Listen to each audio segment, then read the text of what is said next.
1시, 새벽 1시, 한 통의 전화가 울렸습니다. 화면에 뜬 이름은 며느리 서진이었습니다. 하지만 전화기 너머로 들린 건 며느리의 목소리가 아니었습니다. 낯선 남자의 속삭임과 함께 들려온 그 음탕한 소리는 한 가족의 운명을 송두리째 바꿔놓았습니다. 사연 시작 전 구독과 좋아요, 알림 설정 부탁드립니다. 그럼 오늘의 사연 시작하겠습니다. 민호가 해외 장기 출장을 가던 날 집안엔 평소보다 밝고 들뜬 공기가 감돌았습니다. 대단한 행사는 아니었지만 긴 이별을 앞두고 서로를 더 애틋하게 챙기는 아침이었습니다. 출근 준비를 마친 민호는 아내 서진에게 서류 가방을 건네받으며 환하게 웃었습니다. 그 웃음에는 가장으로서의 책임감과 아내에 대한 믿음이 단단하게 섞여 있었습니다. 여보, 나 없는 동안 밥 거르지 말고 너무 늦게까지 야근하지 마. 서진은 익숙한 미소로 고개를 끄덕였습니다. 당연하지. 오빠 없다고 내가 쓰러질까봐? 걱정 말고 잘 다녀와. 정수는 식탁에서 그 둘을 흐뭇하게 바라보았습니다. 며느리와 아들의 대화는 다정했고 그 견고한 풍경에 마음 깊은 곳에서 안도감이 피어올랐습니다. 민호는 출국 직전까지도 가족에게 걱정 한 조각 남기지 않았습니다. 엄마도 일본 여행 잘 다녀오세요. 친구들과 재미있게 놀다 오시고요. 민호가 어머니를 바라보며 말했습니다. 평생 고생만 하셨잖아요. 정수는 아들의 손을 잡으며 웃었습니다. 그래, 가서 온천도 하고 친구들이랑 실컷 수다도 떨고 올게. 너나 몸 조심해라. 정순의 일본 여행은 칠순을 바라보며 처음 누리는 호사였습니다. 아들 부부의 사이는 안정적이었고 민호가 없는 동안 며느리와 둘이 지내는 것도 아무 문제 없으리라 믿었습니다. 공항 출국장 앞에서 민호는 마지막으로 두 여자를 돌아보았습니다. 둘이 너무 조용하면 안 돼요. 적당히 싸우고 적당히 챙기고. 알죠? 농담 섞인 당부의 서진이 장난스럽게 민호의 옆구리를 찔렀습니다. 민호가 출국장 안으로 사라지는 뒷모습을 보며 정수는 이평온이 영원할 것이라 믿어 의심치 않았습니다. 그러나 그 누구도 몰랐습니다.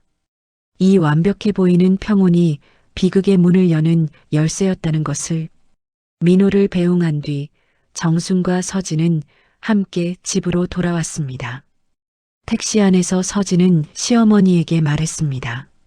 어머니, 여행 가시는 동안 집은 제가 잘 지킬게요. 걱정 마세요. 정수는 며느리의 손을 가볍게 두드렸습니다. 고맙다. 서진아, 너 있어서 엄마가 얼마나 든든한지 몰라. 그 말은 진심이었습니다. 결혼한 지 3년 서진은 흠잡을 데 없는 며느리였습니다. 시어머니를 잘 모셨고 남편을 아꼈으며 집안일도 완벽하게 해냈습니다. 정수는 이런 며느리를 얻은 것에 늘 감사했습니다. 그래서 더욱 믿었습니다. 민호가 없는 동안에도 서진은 집을 잘 지킬 것이라고. 하지만 정수는 몰랐습니다. 완벽해 보이는 사람일수록 더 깊은 그림자를 감추고 있을 수 있다는 것을. 일본 여행 이틀째 정수는 가벼운 발걸음으로 호텔에 도착했습니다. 50년 지기 친구들과의 여행이라 기분이 좋았습니다. 창밖의 이국적인 풍경을 감상하던 순간 휴대폰이 울렸습니다. 화면에는 서진이라는 이름이 떠 있었습니다. 이 시간에 며느리에게서 전화가 올 일이 없었습니다. 정수는 의아해하며 통화 버튼을 눌렀습니다. 여보세요, 서진아? 대답은 없었습니다. 대신 길고 무거운 정적만이 흘렀습니다. 호텔 방이 너무 조용했기에 수화기 너머의 정적은 더 선명하게 다가왔습니다. 그때 아주 작은 소리가 고막을 긁었습니다. 처음엔 바람 소리인가 싶었습니다. 그러나 그 소리는 점차 선명한 사람의 호흡으로 변했습니다. 떨리는 기척, 가빠지는 숨소리, 그리고 이어지는 낯선 남자의 낮은 숨결. 정순의 손끝이 차갑게 얼어붙었습니다. 그리고 결정적으로 남자의 목소리가 들렸습니다. 민호가 없으니 너무 좋다. 그 순간 정순의 머릿속이 하얗게 전멸했습니다. 손에 들린 휴대폰이 바닥으로 떨어질 듯 위태롭게 흔들렸습니다. 설마 아닐 거야. 내가 잘못 들은 거겠지. 하지만 수화기를 타고 들려오는 서진의 억눌린 신음과 웃음소리 이불이 스치는 소리는 너무나도 적나라한 현실이었습니다. 정수는 침대 끝에 주저앉았습니다. 온몸의 힘이 다 빠져나갔습니다. 숨을 쉬는 것조차 고통스러웠습니다. 전화기 너머로는 계속해서 소리가 들려왔습니다. 며느리의 떨리는 숨소리, 낯선 남자의 낮은 웃음소리, 침대가 삐걱거리는 소리. 정수는 두 손으로 입을 막았습니다. 비명이 터져 나올 것 같았습니다. 하지만 호텔방에서 소리를 낼 수 없었습니다. 그녀의 마음은 순식간에 두 갈래로 찢겨나갔습니다. 아들에게 말해야 할까? 아니면 내가 덮어야 할까? 손이 떨렸습니다. 전화를 끊어야 하는데 손가락이 말을 듣지 않았습니다. 마치 몸이 얼어붙은 것처럼. 정수는 겨우 통화 종료 버튼을 눌렀습니다. 그리고 휴대폰을 바닥에 떨어뜨렸습니다. 침대에 쓰러진 정수는 이불을 움켜쥐며 흐느꼈습니다. 소리 없는 울음이었습니다. 목구멍이 타들어가는 것 같았습니다. 우리 민호는 서진이을 있는데. 정수는 일본에서의 여행을 낯선 호텔방 구석에 웅크려 소리 죽여 울며 보냈습니다. 밖에서는 친구들이 즐겁게 떠드는 소리가 들렸습니다. 하지만 정순에게는 그 소리조차 멀게만 느껴졌습니다. 새벽이 되어서야 정수는 겨우 잠이 들었습니다. 하지만 꿈속에서도 그 소리가 들렸습니다. 며느리의 숨소리와 낯선 남자의 목소리가. 한국에 있는 서진은 정순의 여행 일정을 완벽하게 파악하고 있었습니다. 시어머니는 일본에, 남편은 해외 출장 중. 집은 완전히 비어 있었습니다. 서진은 이 상황을 완벽한 안전이라고 확신했습니다. 그동안 밖에서만 조심스럽게 만나던 남자였지만 이번만큼은 집으로 불러들였습니다. 어머니는 일본이니까 절대 오실 일 없어. 서진은 거울 앞에서 화장을 고치며 혼잣말을 했습니다. 민호도 장기 출장이라 안전해. 서진은 안방에 향초를 켜고 와인잔을 꺼냈습니다. 침대 시트를 새 것으로 갈고 조명도 은은하게 조절했습니다. 그 모든 행동의 바탕에는 절대 들키지 않는다는 오만한 확신이 깔려 있었습니다. 저녁 7시 초인종이 울렸습니다. 서진은 현관으로 뛰어가 문을 열었습니다. 익숙한 남자가 와인 한 병을 들고 서 있었습니다. 오랜만이네. 남자가 웃으며 말했습니다. 응, 아무도 없어. 서진이 남자의 손을 잡아 끌었습니다. 두 사람은 거실 소파에 앉아 와인을 마셨습니다. 대화는 자연스럽게 이어졌고 분위기는 점점 무르익었습니다. 서진은 완벽하다고 생각했습니다. 시어머니도 남편도 모르는 이 시간, 아무도 방해하지 않는 이 공간. 하지만 그녀는 몰랐습니다. 침대에 있던 휴대폰이 뒤집힌 채 눌려 통화가 연결되었다는 것을, 그리고 그 우연한 실수가 그녀의 삶을 송두리째 무너뜨릴 서막이 되었다는 것을. 서진은 아무것도 모른 채 거짓된 안전 속에서 밤을 즐기고 있었습니다. 남자가 서진의 어깨에 손을 올렸습니다. 서진은 그 손을 잡으며 웃었습니다.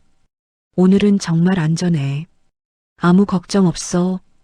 그 말이 얼마나 큰 착각이었는지 서진은 나중에야 알게 될 것입니다. 두 사람은 천천히 안방으로 향했습니다. 서진이 방문을 닫는 순간 침대 위 뒤집혀진 핸드폰은 여전히 통화 중이라는 표시가 떠 있었습니다. 그리고 그 전화의 반대편에서는 일본 호텔 방에서 정순이 모든 것을 듣고 있었습니다. 일이 너무 잘 풀리면 불안해해야 한다는 말이 있습니다. 민호의 출장 업무는 예상보다 훨씬 빠르게, 그리고 일부 일정이 취소되어 원래 예정보다 일찍 귀국할 수 있게 되었습니다. 민호는 들뜬 마음으로 정순에게 메시지를 보냈습니다. 엄마, 나 내일 귀국해요. 민호는 공항 라운지에서 커피를 마시며 휴대폰을 들여다보았습니다. 서진이한테는 비밀이에요. 깜짝 놀라게 해줘야죠. 호텔 방에서 그 메시지를 확인한 정수는 숨이 턱 막혔습니다. 아들의 메시지에는 아내를 놀라게 해줄 생각에 들뜬 설렘이 가득했지만 정순에게 그것은 시한폭탄의 카운트다운과도 같았습니다. 정수는 휴대폰을 떨리는 손으로 움켜쥐었습니다. 말해야 한다. 지금이라도 전화해서 집에 가지 말라고 해야 한다. 하지만 입이 떨어지지 않았습니다. 무슨 말을 해야 할까요? 며느리가 다른 남자와 집에 있으니 오지 말라고 말해야 할까요? 정수는 휴대폰을 내려다보며 눈물을 흘렸습니다. 하지만 뭐라고? 답장을 쓰려고 몇 번이나 시도했습니다. 하지만 글자 하나 쓰지 못했습니다. 손가락이 화면 위를 맴돌기만 했습니다. 정수는 결국 답장을 보내지 못하고 휴대폰을 가슴에 품은 채 떨었습니다. 침묵을 선택한 대가가 얼마나 잔혹할지 예감하면서도 아들의 목소리를 듣는 순간 무너져 내릴 자신이 없었습니다.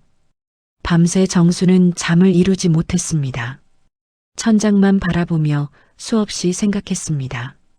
말해야 할까, 말하지 말아야 할까? 말해야 할까, 말하지 말아야 할까?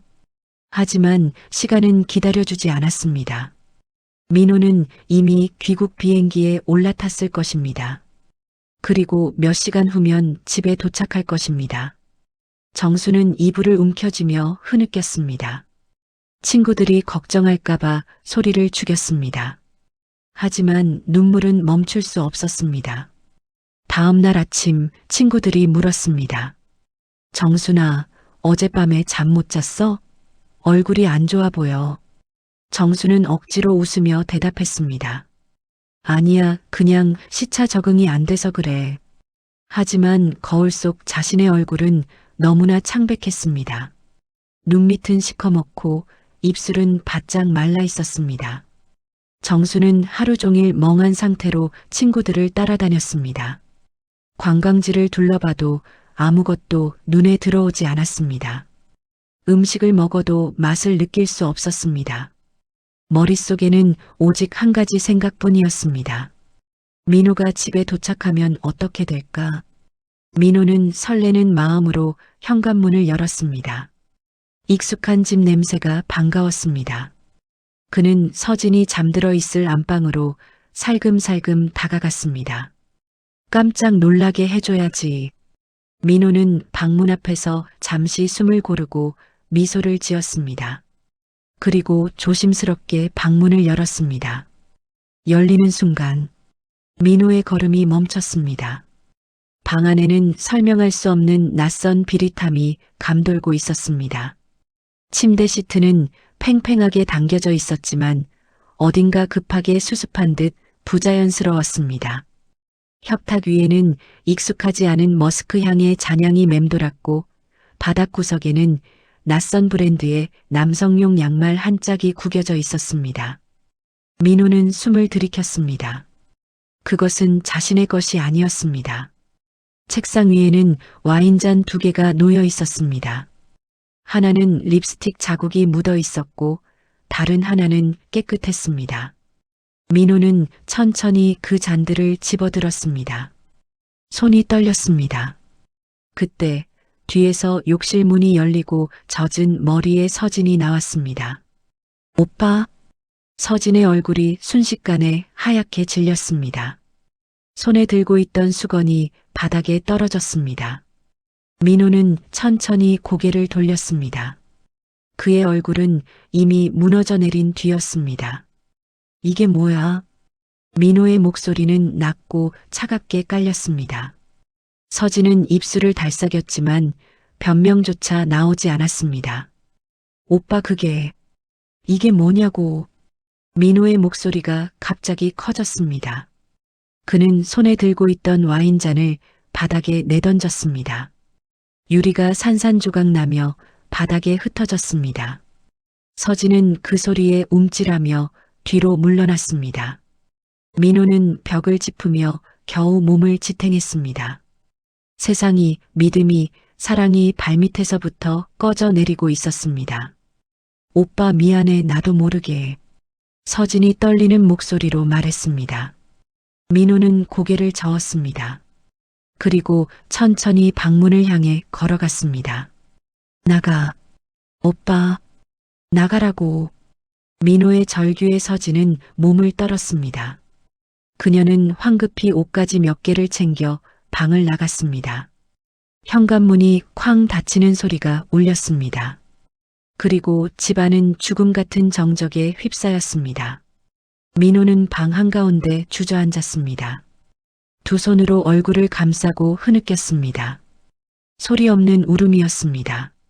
하지만 그 고통은 온 집안을 울렸습니다. 그 순간 부부의 세계는 완전히 파괴되었습니다. 다음 날 정수는 도망치듯 귀국하여 집으로 돌아왔습니다. 친구들에게는 급한 일이 생겼다고 둘러댔습니다. 그러나 현관을 들어서는 순간 느껴지는 공기는 죽음처럼 차가웠습니다. 불이 꺼져 있었습니다. 커튼도 쳐져 있었습니다. 식탁엔 먼지가 앉아 있었고 냉장고에는 손뗀 흔적이 없었습니다. 그리고 현관 신발장에는 늘 놓여있던 서진의 구두가 사라져 있었습니다. 정수는 본능적으로 알았습니다. 돌이킬 수 없는 일이 벌어졌음을. 그녀는 떨리는 다리를 이끌고 민호의 방문 앞으로 갔습니다. 문틈 아래로 빛이 새어나오지 않았습니다. 하지만 안에서 사람의 기척이 느껴졌습니다.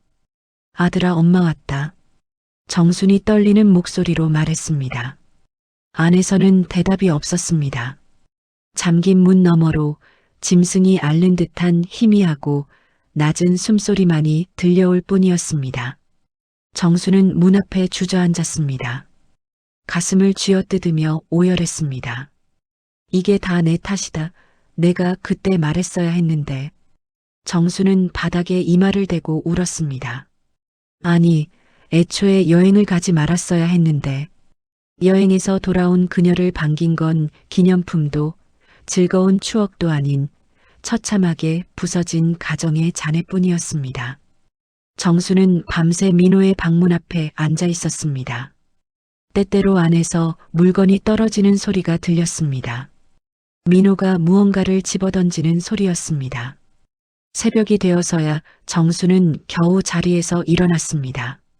주방으로 가서 밥을 지었습니다. 아들이 먹을 수 있도록. 밥이 다 되자 정수는 상을 차려 민호의 방문 앞에 놓았습니다.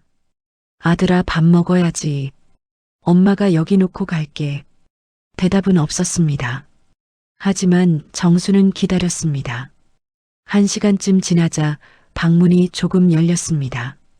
그리고 민호의 손이 밥상을 안으로 끌고 들어갔습니다. 문은 다시 닫혔습니다. 정수는 그 작은 반응에 눈물을 흘렸습니다. 아들이 아직 살아있으려 하고 있다는 것. 그것만으로도 감사했습니다. 며칠 동안 민호는 방에서 거의 나오지 않았습니다. 정수는 묵묵히 밥상을 차려 문 앞에 두었습니다. 시간이 지나고 나가보면 아들은 아무 말 없이 빈 그릇만 덩그러니 내놓았습니다. 그 작은 반응조차 정순에게는 눈물겹게 감사했습니다. 일주일이 지났습니다. 민호는 여전히 방에서 나오지 않았습니다. 하지만 정수는 포기하지 않았습니다. 매일 아침 밥을 지어 문 앞에 놓았습니다. 저녁에는 따뜻한 국을 끓여 놓았습니다. 밤에는 방문 앞에 앉아 조용히 이야기했습니다. 아들아, 엄마 여기 있다. 언제든 나와도 돼. 대답은 없었지만 정수는 계속 말을 걸었습니다. 힘들면 힘들다고 해도 돼. 엄마한테는 말해도 돼. 어느 깊은 밤 굳게 닫혀있던 방문이 조용히 열렸습니다. 나온 민호의 얼굴은 창백했고 눈빛은 텅 비어 있었습니다. 턱수염이 덥수룩하게 자라 있었고 머리는 헝클어져 있었습니다. 옷도 며칠째 같은 것을 입고 있는 듯 했습니다. 엄마 나 다시 살아보고 싶어? 정수는 그 한마디에 참았던 눈물을 터뜨렸습니다. 아들은 완전히 무너지지 않았습니다.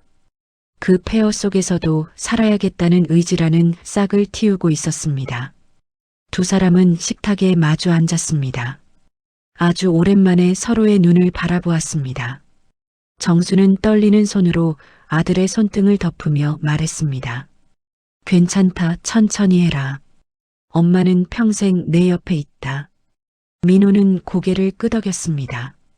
그리고 처음으로 눈물을 보였습니다. 엄마 미안해요. 걱정 끼쳐서. 무슨 소리야? 넌 잘못한 게 없어. 정순이 아들의 등을 토닥였습니다. 민호는 정순의 어깨에 머리를 기댔습니다. 그리고 소리내어 울었습니다. 아들의 그 작은 고개 끄덕임은 멈춰버린 이 집의 심장을 다시 뛰게 하는 첫 박동이었습니다. 그날 밤 두 사람은 오랜만에 함께 식사를 했습니다. 민호는 밥을 거의 먹지 못했습니다. 몇 숟가락 뜨다가 숟가락을 내려놓았습니다. 엄마 입맛이 없어요. 괜찮아. 천천히 먹어. 조금씩 먹으면 돼. 정수는 반찬을 올려주었습니다. 마치 어린아이에게 하듯이. 민호는 그렇게 몇 숟가락 더 먹었습니다. 식사를 마치고 민호가 말했습니다. 엄마 저 샤워 좀 하고 올게요. 그래, 천천히 해라. 민호가 욕실로 들어갔습니다. 오랜만에 샤워하는 소리가 들렸습니다. 정수는 그 소리를 들으며 눈물을 닦았습니다. 아들이 조금씩 돌아오고 있었습니다. 시간은 흐르고 있었지만 정순의 마음속에서는 여전히 일본 호텔에서 들었던 그 숨소리가 환청처럼 맴돌았습니다. 민호가 조금씩 일상을 되찾아가는 동안에도 정수는 홀로 과거의 그림자와 싸우고 있었습니다. 아들과 함께 식사하며 웃어 보이기도 했지만 혼자 있는 순간이면 깊은 생각의 늪에 잠겼습니다. 서진이는 지금 어디서 지낼까? 그 아이도 후회는 하고 있을까? 이성적으로는 누구보다 서진을 미워해야 마땅했습니다. 하지만 사람의 마음은 그리 단순하지 않았습니다. 가족이 되어 함께 밥을 먹고 웃고 살을 부대끼며 지낸 시간이 있었습니다. 잘못은 명백하지만 기억은 칼로 무 자르듯 잘라지지 않았습니다. 애증의 혼란스러운 감정이 정순의 가슴 한복판에 끈적하게 눌러붙어 있었습니다. 어느 날 정수는 민호의 방을 청소하다가 책상 아래 깊숙한 곳에서 접혀있는 메모 하나를 발견했습니다. 익숙한 서진의 필체였습니다. 미안해. 오빠. 짧은 문장을 보는 순간 정순의 가슴이 바늘에 찔린 듯 아려왔습니다. 민호가 참아버리지 못한 메모, 끝내놓지 못한 감정. 이 모든 게 아직 현재 진행형임을 보여주는 증거였습니다. 정수는 가만히 메모를 접어 제자리에 두었습니다. 이 아이는 여전히 아프구나. 그리고 그 아픔을 껴안고 있는 건 민호뿐 아니라 자신도 마찬가지라는 걸 시인할 수밖에 없었습니다. 밤이 되어 정수는 혼자 거실에 앉아 있었습니다. 텔레비전은 켜져 있었지만 소리는 들리지 않았습니다. 정수는 멍하니 화면을 바라보다가 문득 눈물을 흘렸습니다. 내가 그때 말했더라면 이렇게까지 되지는 않았을 텐데. 후회가 밀려왔습니다. 하지만 시간은 되돌릴 수 없었습니다. 정수는 두 손으로 얼굴을 감쌌습니다. 그리고 소리 없이 울었습니다. 그때 민호가 방에서 나왔습니다. 엄마 아직 안 주무세요? 정수는 황급히 눈물을 닦았습니다. 아, 그냥 텔레비전 보다가 넌 왜 안 자니? 물 마시러 나왔어요. 민호가 부엌으로 가서 물을 마시고 돌아왔습니다. 그리고 정순 옆에 앉았습니다. 엄마 혼자 우셨죠? 아니야. 엄마 눈 빨개요. 거짓말하지 마세요. 민호가 정순의 손을 잡았습니다. 엄마 혼자 힘들어하지 마세요. 저도 같이 힘들 거예요. 정수는 아들의 말에 다시 눈물을 흘렸습니다. 미안하다 엄마가 더 단단해야 하는데. 엄마도 사람이에요. 힘들 수 있어요. 민호가 어머니를 안았습니다. 두 사람은 그렇게 한참을 안고 있었습니다. 서로의 체온으로 위로하며 민호는 조금씩 회사에 복귀했습니다. 처음엔 회의실에 앉아 있는 것조차 버거웠습니다. 동료들의 평범한 시선이 자신을 꿰뚫어 보는 것 같아 숨이 가빠지기도 했습니다. 하지만 그는 포기하지 않았습니다. 쓰러져도 다시 일어나는 것, 그것이 자신에게 남은 마지막 자존감이라 믿었기 때문입니다. 정수는 매일 아침 도시락을 챙겨주며 아들의 등을 두드렸습니다. 아들아, 너무 무리하지 마라. 천천히 해도 된다. 엄마, 이제 괜찮아. 아직 어렵지만 견딜 수 있어. 민호는 미소 지었지만 그 미소 뒤에는 여전히 얇은 살얼음이 깔려 있었습니다. 회사에서 민호는 최선을 다했습니다. 일에 몰두하면 생각이 조금 덜했기 때문입니다. 하지만 퇴근길이 되면 다시 생각이 밀려왔습니다. 집으로 돌아가는 길이 너무 무거웠습니다. 그러던 어느 날 민호가 출근한 뒤 정수는 우연히 그의 책상 정리를 하다가 작은 상자를 발견했습니다. 무심코 열어본 상자 안에는 사진 한 장이 들어 있었습니다. 신혼여행지에서 환하게 웃고 있는 민호와 서진의 사진이었습니다. 정수는 순간 숨을 들이켰습니다. 아직 놓지 못했구나. 사진 속 두 사람은 너무나 행복해 보였습니다. 바다를 배경으로 서로를 껴안고 있는 모습. 그 시절로는 돌아갈 수 없다는 것이 더 슬펐습니다. 정수는 조용히 사진을 상자에 넣고 뚜껑을 닫았습니다. 그리고 제자리에 두었습니다. 그날 밤 민호는 평소보다 늦게 귀가했습니다. 표정은 평소와 달랐습니다. 어딘가 위태로워 보였습니다. 아들 회사에서 무슨 일 있었어? 민호는 잠시 망설이다가 고개를 저으며 씁쓸하게 웃었습니다. 엄마, 그냥 머릿속이 좀 소란스럽네요. 정수는 그 말의 의미를 정확히 읽어냈습니다. 민호가 다시 흔들리고 있다는 것을, 그리고 그 흔들림의 진원지가 어디인지도. 아들아, 힘들면 말해. 혼자 안고 가지 마. 네, 괜찮아요. 조금만 쉬면 나아질 거예요. 하지만 민호의 얼굴은 괜찮아 보이지 않았습니다. 며칠 후 오후였습니다. 현관문 밖에서 인기척이 느껴졌습니다.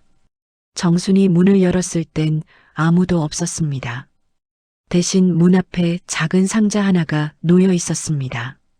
상자는 정갈하게 포장되어 있었고 발신인의 이름은 비어 있었으나 그 공백이 오히려 보낸 이의 정체를 말해주고 있었습니다. 정수는 떨리는 손으로 상자를 집어들었습니다. 그리고 안으로 들어가 식탁에 누웠습니다. 한참을 바라보다가 정수는 천천히 상자를 열었습니다. 그 안에는 서진이 결혼식 때 끼고 들어온 예물 반지가 놓여 있었습니다. 그리고 그 아래엔 손편지가 한 장 접혀 있었습니다. 정수는 떨리는 손으로 편지를 펼쳤습니다. 어머니, 죄송합니다. 편지는 서진의 필체로 쓰여 있었습니다. 용서해달라는 말은 하지 않겠습니다. 그럴 자격이 없다는 것을 압니다. 정수는 눈물을 흘리며 계속 읽었습니다. 저는 떠나겠습니다. 민호 오빠는 제발 저를 잊고 행복해지면 좋겠습니다. 어머니도 건강하세요. 정말 죄송합니다. 편지는 거기서 끝났습니다. 정수는 편지를 조용히 접었습니다. 반지를 들고 한참을 바라보았습니다. 서진이 완전히 떠나겠다는 의미였습니다. 돌아올 마음도 다시 이 집을 흔들 생각도 없다는 마지막 선언이었습니다. 하지만 정순의 마음은 후련하기보단 납덩이를 매단 듯 무거워졌습니다. 이렇게 끝나는 게 맞는 걸까? 그녀는 상자를 천천히 내려놓으며 혼잣말을 삼켰습니다. 그래도 한때는 내 식구였는데. 정수는 반지를 다시 상자에 넣었습니다. 그리고 깊은 한숨을 내쉬었습니다. 그날 밤 민호는 식탁 위에 놓인 상자를 보고도 아무 말이 없었습니다. 다만 그의 눈동자 속에서 수만 가지의 감정이 소용돌이치고 있었습니다. 엄마, 이거 서진이가 보낸 거다. 반지 돌려보냈더라. 민호는 상자를 집어들었습니다. 그리고 뚜껑을 열어 반지를 바라보았습니다. 한참을 바라보다가 민호는 상자를 닫았습니다. 그래야죠. 이제 끝이니까. 하지만 그 말에는 확신이 없었습니다. 떨리는 목소리에는 아직 정리되지 않은 감정이 묻어 있었습니다. 정수는 민호의 상태가 점차 좋아지고 있다고 믿으려 했지만 마음 한구석의 불안은 가시지 않았습니다. 그러던 어느 저녁 민호가 퇴근 후 방에 들어가 문을 닫고 나오지 않았습니다. 아들아, 밥 먹어야지. 정순이 방문을 두드렸습니다. 잠시 뒤 문 너머로 낮고 물기 어린 목소리가 들렸습니다. 엄마. 문이 천천히 열렸습니다. 민호의 얼굴엔 억누를 수 없는 감정이 비쳐 있었습니다. 서진이 봤어요. 정순의 가슴이 철렁 내려앉았습니다. 뭐라고? 민호는 깊게 숨을 들이켰습니다. 회사 근처에서 우연히요. 서로 말은 안 했어요. 민호가 소파에 주저앉았습니다. 그냥 스쳐 지나갔어요. 하지만 민호의 목소리가 떨렸습니다. 눈이 마주쳤어요. 그 순간 모든 게 다시 떠올랐어요. 정수는 아들의 옆에 앉았습니다. 아들아, 엄마 저 아직도 아파요. 미워하고 싶은데 미워할 수가 없어요. 민호가 두 손으로 얼굴을 감쌌습니다. 정수는 그 말의 의미를 정확히 읽어냈습니다. 민호가 다시 흔들리고 있다는 것을, 그리고 그 흔들림의 진원지가 어디인지도. 이 아이는 아직 끝내지 못했다. 정순의 심장은 다시 조여왔습니다. 상처가 아물어가던 자리에 딱지가 뜯겨나가는 기분이었습니다. 아들아, 힘들면 말해. 혼자 안고 가지 마. 엄마 저 어떻게 해야 해요? 잊어야 하는데 잊을 수가 없어요. 민호가 정순을 바라보았습니다. 그 눈에는 눈물이 고여 있었습니다. 시간이 지나면 나아질 거라고 생각했어요. 하지만 민호가 고개를 저었습니다. 여전히 아파요. 매일 밤 그 장면이 떠올라요. 정수는 아들을 끌어안았습니다. 괜찮아, 천천히 가자. 억지로 잊으려 하지 마. 시간이 지나면 언젠가는. 하지만 정순도 확신할 수 없었습니다.